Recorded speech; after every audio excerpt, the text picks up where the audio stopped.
Bienvenidas to Latina Literati.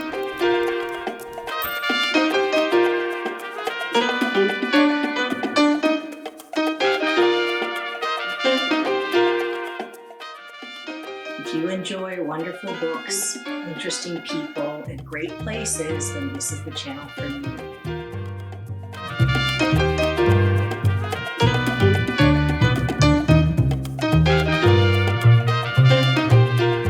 The mighty Amazon River is the greatest river on earth.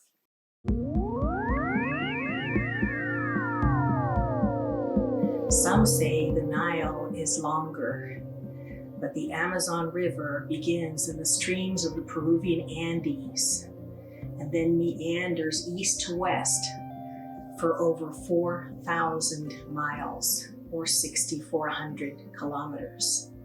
It goes through the countries of Ecuador and Peru and Colombia and Bolivia, Venezuela, but most of it flows through Brazil. It has the largest basin on earth, all of the streams that feed it. It has the largest biodiversity of any water body on earth. As this great river crosses the South American continent, there are no bridges over the Amazon. The only way to cross the mighty river is by boat.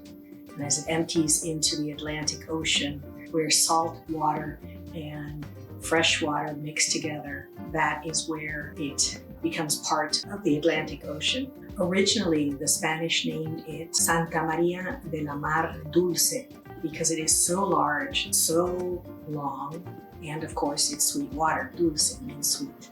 It was renamed by a Spaniard named Francisco de Orellana in 1541 when he encountered the Tupuya nation, where both men and women fought valiantly side by side.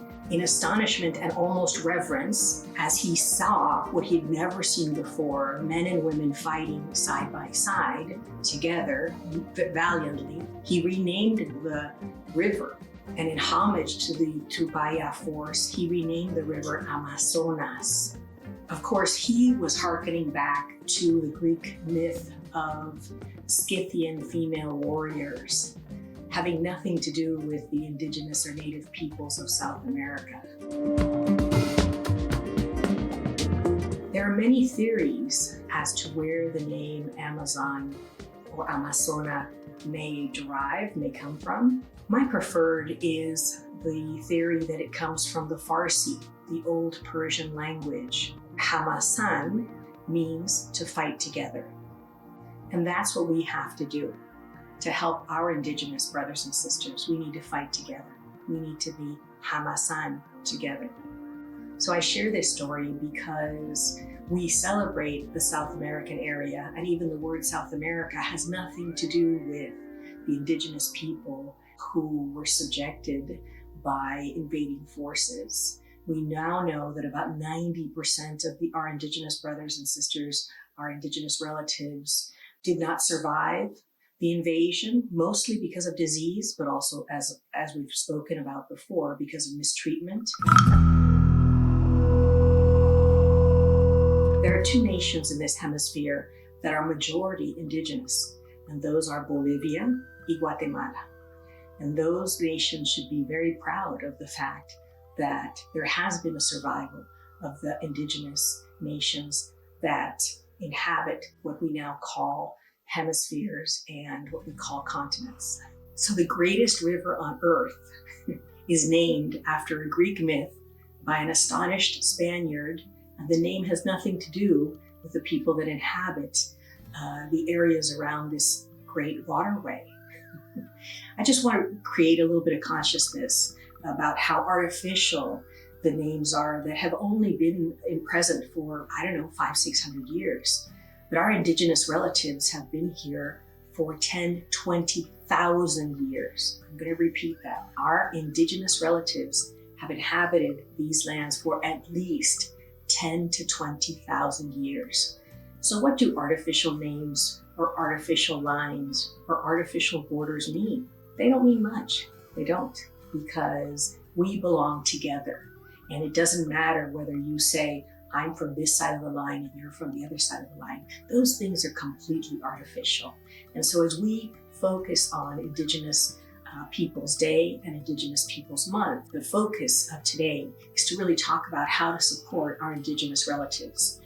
And one of the ways that we support our Indigenous relatives is by calling out the use of their name by corporations, by sports teams, by others that would profit by making the names of our Indigenous relatives seem lesser. Why would you take the name of a Greek mythological female warrior used for the greatest river on earth and form a company under that name? What could you gain from that? Why would you use the names of our Indigenous relatives for products? The Great Cherokee Nation is so much more than a car or a clothing line. So as we look at what advertisers say, what corporations say, what other entities in power say, we need to think about, how are you using us? How are you using our Indigenous relatives for your profit, right? So every purchase you make, think about that. What does it mean that Plymouth or Tuareg, all traditional Indigenous names, are used for profit? What does that mean? And another point that I really want to emphasize in today's video is that Indigenous women are very powerful. From the Iroquois Grandmother's Council that could literally just tell a chief, you know what, your ego has gotten to your head, you're out, to the Tupaya women who fought alongside the men. So the incredible power, resilience, and healing of Indigenous women, I think, really needs to be called out and celebrated. And as Oscar-winning singer, songwriter, author Buffy Sainte-Marie says, some of the most amazing things that we have around us come from our Indigenous relatives. Sometimes it seems there's just so much sad news about Indigenous people. Residential schools, missing and murdered Indigenous women and girls. I mean, we do need to know and help others to know about these things. Make sure they don't continue to happen to anyone ever. But yikes, it's so sad. Hey, I got an idea. Let's talk about the opposites, too. All the good stuff invented by us, Indigenous people of the Americas. Like, did you know that team sports were invented by Indigenous people on this side of the water? You know, the first time that a rubber ball is made is by our Indigenous relatives in the heart of the Mayan world. The sap of the rubber tree is taken and made into a ball. And you can see the sacred ball courts throughout the Mayan and Mexica areas of this hemisphere. The first time that team sports are played is by our Indigenous relatives. Sports like lacrosse and hockey, and even the ball game, some would say, is a precursor to basketball. The first time that you see padded protection gear and the first time that you see animals represented on different teams is our Indigenous ancestors. And so to have other teams now use their names in a kind of parody is just so incredibly hurtful. As Buffy Sainte-Marie says, you have to paddle on both sides of the canoe. Canoe being a Taino word we've talked about before. Wonderful things like barbecue and canoe are from the Taino language of the Caribbean, so you can get a sense of what their language sounded like. There are no speakers of the Taino language that we know of today, but you can get a sense of what it sounded like. So what Buffy Sainte-Marie says is you have to paddle on both sides of the canoe. So when it's hockey or baseball or lacrosse or football season, tell your friends and celebrate us. If all we think about is one side or the other, we just go in circles. So remember to paddle on both sides of the canoe. That's how you get somewhere. About the pain and the trauma and the history, past and present, of the mistreatment of our Indigenous relatives. But at the same time, you have to really look at and celebrate the wonderful things that we have. About a fourth of the foods that we eat are direct descendants of those that were cultivated by our Indigenous relatives here in this hemisphere. and the sports that we've just mentioned. There's so many things that we need to call out and appreciate that our Indigenous relatives have brought us, have saved for us. And we have so much more to learn. Everything from environmental stewardship. Here in California, there are now programs where Indigenous groups are teaching others about how to protect from the great fires that are being suffered here in California. So whether it's the tradition of weaving, what I'm wearing today is a traditional woven piece. In the Mayan areas, it's called huipil. And for 10,000 years, we've been weaving and creating beauty. When I say we, it's a collective we. And so that weaving, 10,000 years of weaving beauty, of pottery, of clay, of a perfect calendar. There are no leap years in the Mayan calendar. So from everything from astronomy to the arts, we really have to call out the beauty and amazing arts that have come down to us. So the Chiquen women of the area of the Amazon, who just make amazing, beautiful weavings from the plants around them. There's so much to see and so much to learn from our Indigenous relatives around us. And so again, we're here to support them and to call out both the amazing gifts that they have bestowed on us and also the injustices that they've suffered, both past and present.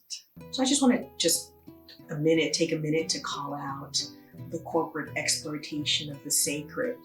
Is it just retail racism, or is there something more sinister?